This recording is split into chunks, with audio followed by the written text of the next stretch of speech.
What's going on, guys? I'm Zach from Lumios Post, where we talk about all things Pokemon, and today we are talking about more crazy theories for Pokemon Scarlet and Pokemon Violet, which are the first games in the 9th generation of the franchise. We previously discussed 3 crazy theories, including a theory about the new gimmick of these games. Of course, a link to that video will be in the description. Please check that one out. But today we'll be diving into some even more crazy theories. So, without further ado, let's dive right in. Alright, so our first theory, I think, is our least likely theory on today's video, and that is that the starters could have some insane typings. So, there's a lot of speculation going on as to what these Pokemon could evolve into, and what their typings will be. I think many of them sound pretty plausible, like Fuecoco becoming Fire Ghost, or Quaxly being Water Fighting, and Sprigatito being Grass Fairy. But then there's some that are a little outlandish. So some people believe that these starters could pick up another starter's typing. So for example, Fuecoco is a Fire Crocodile, and it's pure Fire type. But because it is a crocodile, some people think it could pick up the water type and become fire or water. Or, because it's partly inspired by a pepper, it could become fire grass, because pepper's a plant. Sprigatito is based off of a flower called, and I'm about to butcher this pronunciation, so bear with me here, but the Iguzcolor flower, which is a flower that kind of represents the sun in Spanish culture. And I want to thank Atu on Twitter for pointing that one out. So because of this, some people think that Sprigatito could become Grass Fire. And then Quaxly, I don't really see how people think it could go Water Grass or Water Fire, but I guess people just kind of think it could work because the other two work. However, the issue with this is the most speculation I'm seeing about Fuecoco with it doing something like this is it being Fire Grass, and it can't be Fire Grass and Sprigatito be Grass Fire, in my opinion. I would think they'd all be different, like for example Fuecoco being Fire Water, Sprigatito being Grass Fire, and Quaxly being Water Grass. That way they're all different from each other, none of them are doubling up on typings. Regardless, I really don't see this happening at all. I think they like for their starters to be pretty unique. I think they like for Fuecoco to be the only fire type in the line, and Sprigatito to be the only grass type in the line, and Quaxly to be the only water type in the lineup. But who knows? I guess we'll see in November, right? So our next theory is actually my personal favorite theory, and that is the rival school theory.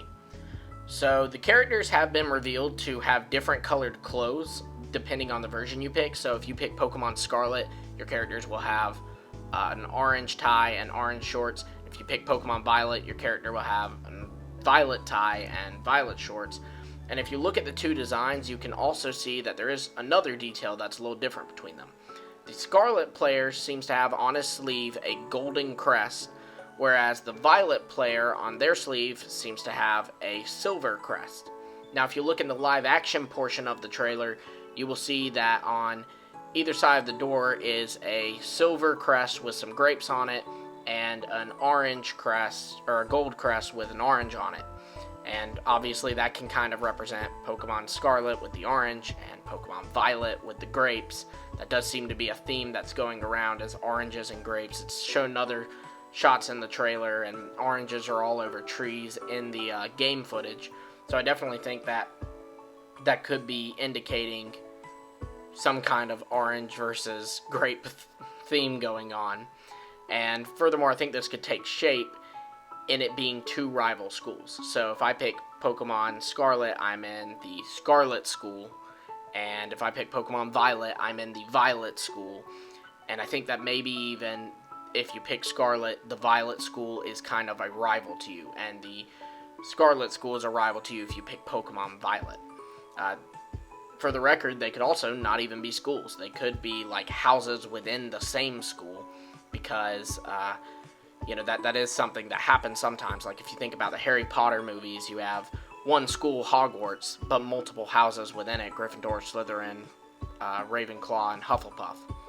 So maybe it's something similar to that, but I do think that the setting will be a school and you will be a student because you seem to be wearing school clothes. That the outfits for these trainers, many people say they look really bland, and I agree with that. And I think the reason that is because they're wearing school clothes. I also think that the big building that's shown a lot in the trailer, which is clearly inspired by the Sagrada Familia in Barcelona, is a school itself. A lot of people are saying it's an Elite Four or a Pokemon League center.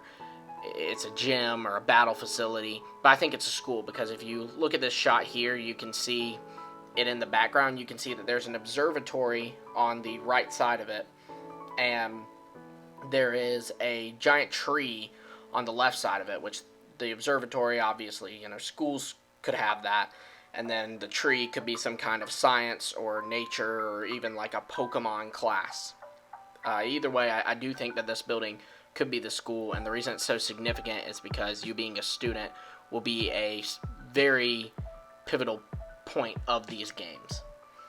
I also think that maybe the other school being the rival could replace an evil team.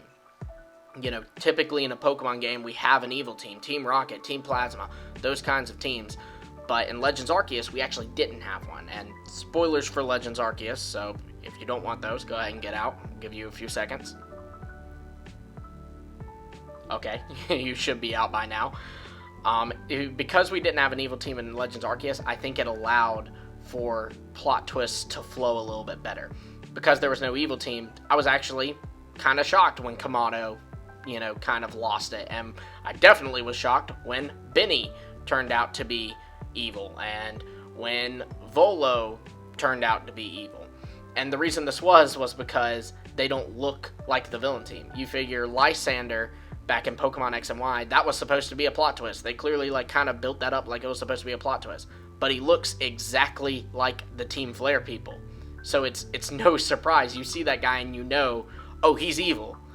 But this game, by not having an evil team, I think it really allowed for more surprises like that, and I think it definitely benefited from not having an evil team.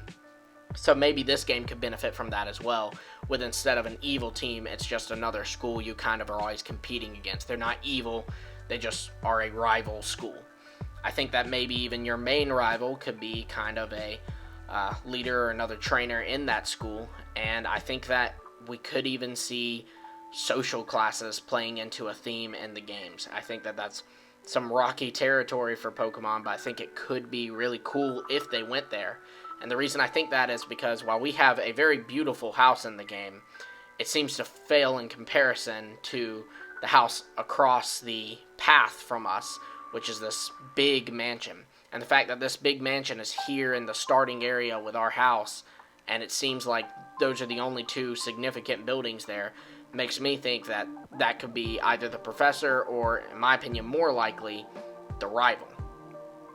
So I think it would be neat if the rival is in this higher social status. He's wealthier, and maybe even he's in the rival school, and they kind of play off the rival schools, but also a social class kind of theme. Maybe the other school is more wealthy or something. I'm not sure. I think that it could be very interesting to go that area, and I think that it's uncharted territory for Pokemon, which could make it risky, but I also think that that could make it really good. Just like Legends Arceus showed us, Pokemon exploring areas that they haven't explored before is really beneficial to the franchise. So the final theory we're going to discuss today, I have to credit Soul Silver Art on Twitter. Be sure to check him out. Honestly, great guy. Posts really interesting takes on Pokemon.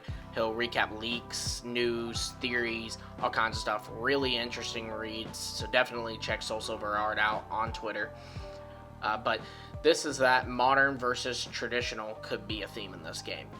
You see, Scarlet looks to be a very Arabic, more historical-looking font, while Violet seems much more modern and even almost has a sci-fi feel to it, at least to me. So this could indicate that there's a modern versus traditional theme. Furthermore, I previously mentioned your house versus what I believe to be the rival's house, and your house looks much more traditional and culturally Spanish, while your rival's house is much more modern and is a mansion and all. Now, this is a theme that has been rumored for a really long time now. I can remember as we were gearing up to Sword and Shield, many people were reporting, oh, the theme's going to be traditional versus modern, or nature versus innovation. And I think this was even kind of almost teased at with the Pokemon in the game. You know, you have a lot of Pokemon that deal with pollution or tie into pollution or are affected by pollution, such as Galarian Weezing or Galarian Corsola especially.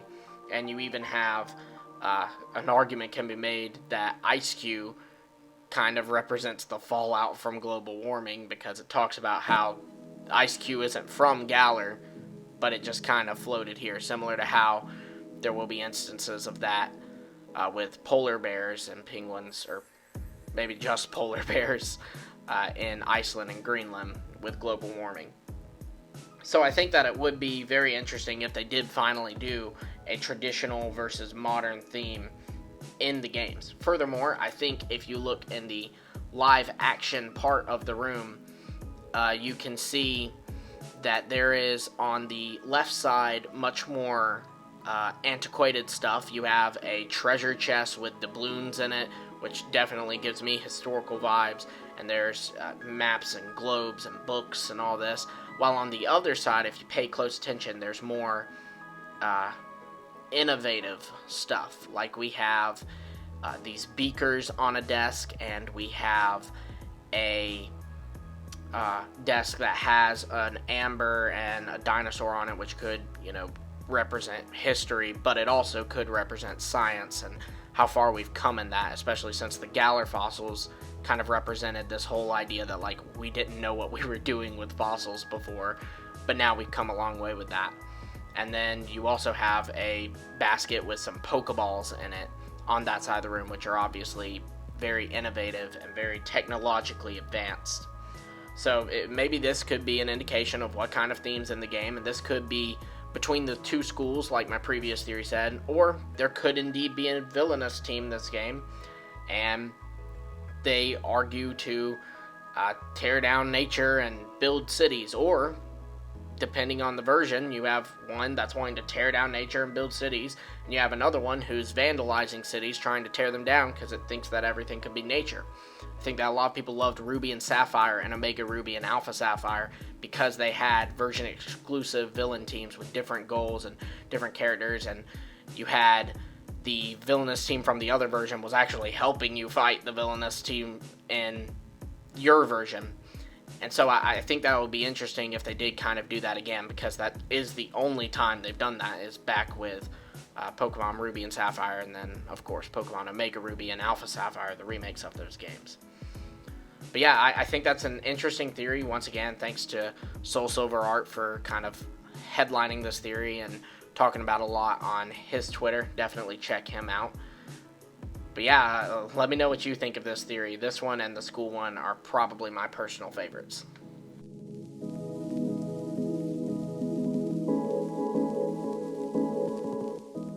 So there you have it, guys. 3 insane theories on Pokemon Scarlet and Pokemon Violet.